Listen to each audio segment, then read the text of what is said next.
Bonjour Juliette, merci d'avoir répondu à notre invitation et de participer à notre podcast.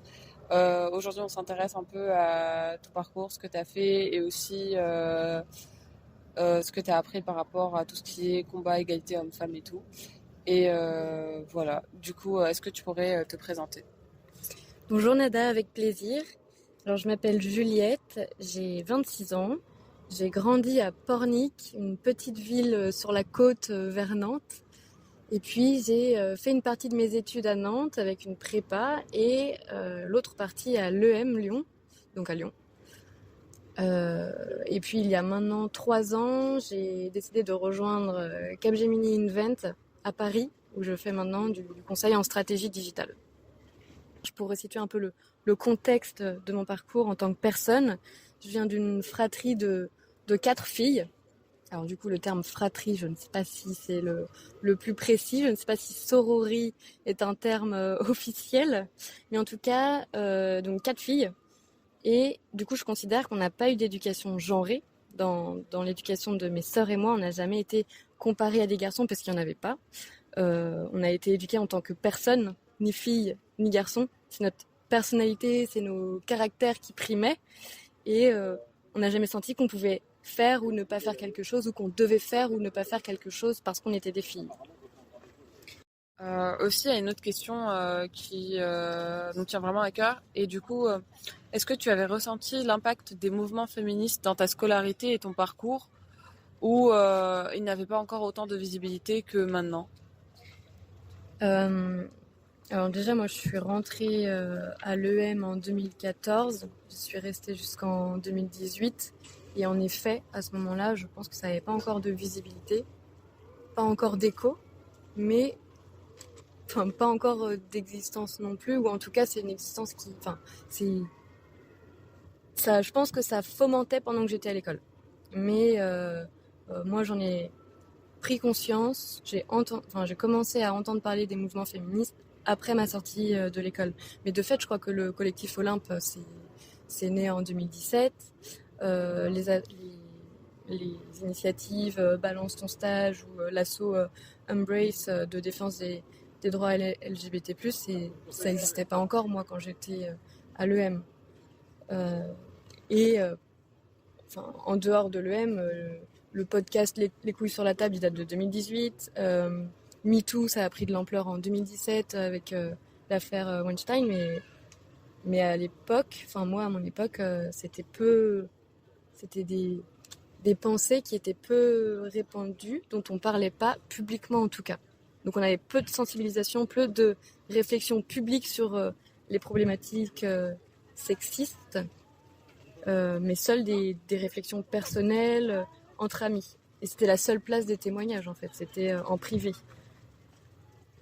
Euh, et puis oui, pendant l'école, donc il y a ça d'une part, et d'autre part, je pense que pendant l'école, j'étais dans ma bulle école et que je me suis pas non plus particulièrement intéressée à ces pensées-là. Et après, en sortant d'école et en écoutant des podcasts comme Les couilles sur la table qui ont libéré la parole, et donc avec les questionnements, ça a ouvert les débats dans la sphère privée, dans la mienne en tout cas. Et j'ai commencé à en discuter avec des copines qui m'ont parfois avoué des mauvaises expériences. Et là, j'ai pu prendre conscience de la réalité et ouvrir les yeux sur l'existence d'inégalités. Euh, mais ça m'a aussi fait m'interroger sur leur silence passé à ces copines qui ont eu des mauvaises expériences. Et est-ce que ce silence n'est pas justement caractéristique d'un sujet qui est complètement institutionnalisé, normalisé par tout le monde et difficile à faire changer? Parce que rien qu'à voir la minimisation des violences faites aux femmes, le nombre de décès des femmes par les violences conjugales qui est énorme, qui était de 150 en 2018, ben, je pense que en effet, on a peur de ne pas être prise au sérieux, et, et d'où ce silence en fait. Ça n'a pas été des questionnements qui ont été soulevés publiquement. Et c'est dommage. Parce que c'est pas symétrique en fait. Les hommes, eux, ont l'air de vivre sans validation par les femmes. Ils s'en fichent. Et, euh, Et après, je sais qu'il y a des études qui ont été faites par les sociologues Albenga et Dagorn qui montrent que les étudiants sont 4 fois plus victimes de harcèlement que la moyenne des femmes. Donc en fait, il y avait des choses à dire dessus. Et depuis MeToo, mais donc c'est récent, les étudiantes dénoncent 3 fois plus fréquemment qu'en 2016 les agressions sexuelles. Et de même, à mon époque, il y avait les présidents d'asso étaient beaucoup plus souvent des gars que des filles. Et j'y avais jamais réfléchi sur le moment. Sauf pour les assos où les sujets étaient plus tournés vers le social, vers l'humanitaire ou le culturel. Mais du coup, c'est un premier aperçu du fait que les postes de management, de leadership, sont davantage occupés par les hommes. Ouais. En fait, c'est un peu le reflet du monde professionnel d'après. C'est très professionnalisant, tout le monde associatif à l'école. Et c'est un peu un mini-monde de l'entreprise. Exactement. Du coup, ça perpétue les mêmes codes. Ça commence déjà à mettre les bases des codes qui continuent dans les entreprises. Mais c'est en train de changer. Même là, typiquement, à la corpo, ils sont beaucoup plus dans la prévention que dans la résolution de divers débordements, quoi. Il y a eu beaucoup de formations obligatoires. Après, peut-être c'était pas la meilleure manière. Peut-être que tout le monde n'en a pas autant profité ou appris autant de choses. Mais derrière, il y a cette volonté de dire, OK, faut apprendre les choses dès le départ. Faut que tout le monde soit au courant, tout le monde soit au fait. Et après, derrière, s'il y a le moindre écart, c'est sanction directe. Ouais, mais c'est bien. Mais en effet, ça change. Mais à mon époque, c'était pas encore, ça avait pas pris autant d'ampleur. Mais c'est bien. Mais ne serait-ce que l'initiative Balance ton stage, que l'asso Embrace, oui, ça change jusque dans les assos. Et en effet, les assos, c'est le reflet de la société professionnelle. Donc il y a du changement. Et tant mieux. Ouais. Comment perçois-tu le travail pour l'égalité homme-femme au sein de Capgemini, qui est ton entreprise d'aujourd'hui? Je pense qu'il y a une réelle prise de conscience qui a été faite il y a quelques années et beaucoup de travail et de sincérité dans ce travail pour atteindre l'égalité homme-femme. Dans le recrutement déjà, il y a une belle évolution, même si on n'est pas encore à l'égalité. On est chez Invent, chez Capgemini Invent, qui est la partie conseil de Capgemini, 43% de femmes recrutées en 2021. Alors ça prend en compte seulement les profils qui sortent d'école. Mais quand même, c'est une belle évolution. Et ce recrutement-là, il vient des RH. Et au-delà du recrutement, dans la partie RH, je pense qu'il y a une bonne écoute, une bonne communication qui favorise cette égalité. Il y a une plateforme de signalement qui a été mise en place il y a 1 ou 2 ans qui permet de signaler de façon anonyme toute mauvaise remarque, tout harcèlement, toute agression sexuelle.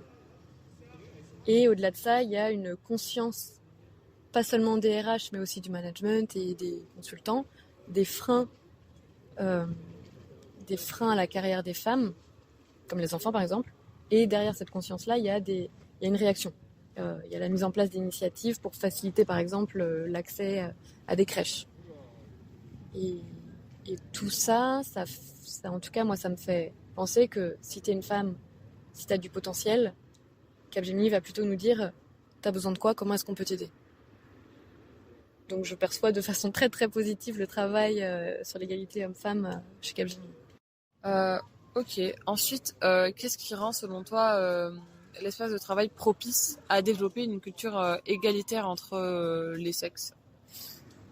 En fait, je pense qu'il faut prendre le problème à la source et que ça passe beaucoup par la gestion RH et le recrutement.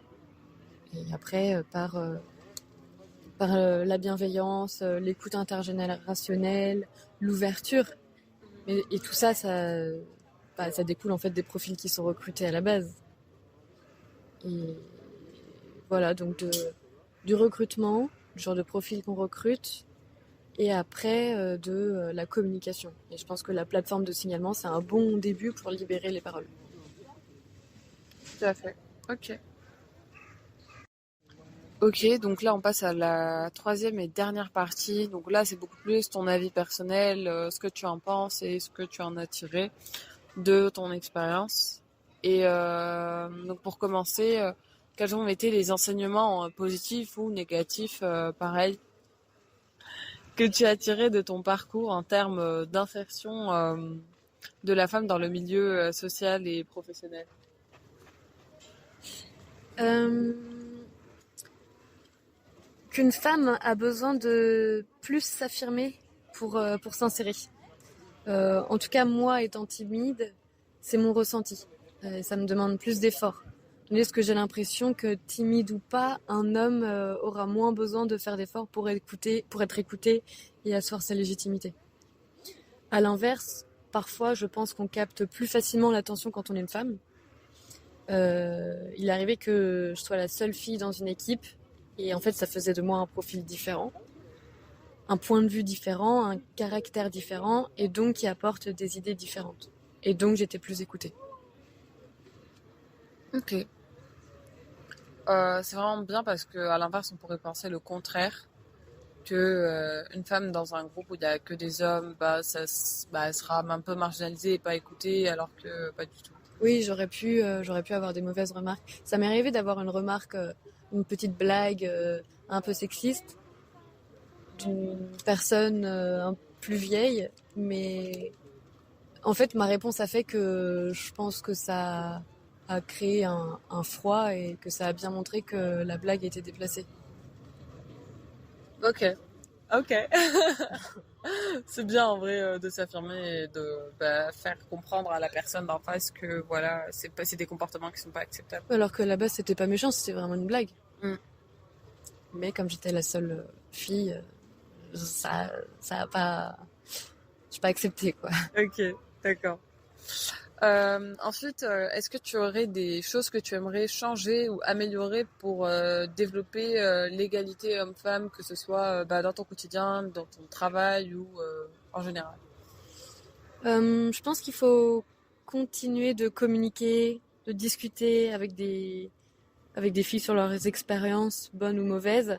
Mieux savoir, en tout cas pour moi, mieux savoir argumenter sur la nécessité et la légitimité du mouvement féministe pour défendre ceux et celles qui se sentent discriminés. Et en fait, il faudrait que les filles comme moi, qui à la base ne voient pas les choses par le prisme des inégalités hommes-femmes, comprennent mieux les problèmes et les enjeux derrière. Moi, j'ai ce prisme du fait de mon éducation et ça a dû m'empêcher derrière d'ouvrir les yeux sur certaines situations anormales. Euh, mais, mais quand moi je le voyais du fait de l'humanité, de la personnalité, du capital socio-culturel ou financier, en fait, c'était peut-être une question de genre. Donc, je pense qu'il faut discuter pour euh, prendre plus facilement conscience de ces questions de genre. Ok. Mais en vrai, tant mieux, j'ai envie de te dire, limite pour le prisme que tu avais, parce que ça veut dire que t'étais pas, que tu n'as pas rencontré une oppression quotidienne ou Oui, t'étais pas dans un milieu où voilà, tu devais mener ces combats d'abord pour ta propre personne et ensuite pour les autres. Donc en vrai, pour moi, c'est quelque chose de positif. oui, parce que je me suis jamais sentie mal à certains moments où des amis auraient pu se sentir mal, ou se sont sentis mal, ou se sont sentis comme des proies. Moi, je l'ai pas vécu comme ça. Donc oui, tant mieux pour moi, presque. Ouais. Et enfin, là, c'est la dernière question. Du coup, aurais-tu des conseils aux jeunes filles et femmes qui veulent suivre le même parcours scolaire ou professionnel que toi, des choses que tu aimerais leur conseiller? Ben, en fait, c'est dans la lignée de cette réflexion-là, c'est rester alerte, garder un regard critique, se questionner sur les situations auxquelles on fait face pour en comprendre réellement la source. Si la source est sexiste, alors réagir. Et réagir, ça passe par l'éducation. Donc oui, éduquons nos fils pour les générations futures, mais éduquons aussi nos frères et nos pères, les générations d'aujourd'hui et de demain, au pouvoir. Mhm. Et discutons entre nous, échangeons nos idées, partageons nos expériences pour prendre conscience collectivement des choses qui nous arrivent, entre femmes, mais aussi avec les hommes, parce que la conscience doit être mixte. Ok. Ok, très bien. C'est une très très bonne conclusion. Et du coup, merci beaucoup pour ton temps et pour ton expérience. C'était vraiment enrichissant et c'était vraiment intéressant. Merci Nada de m'avoir écoutée. Merci Juliette.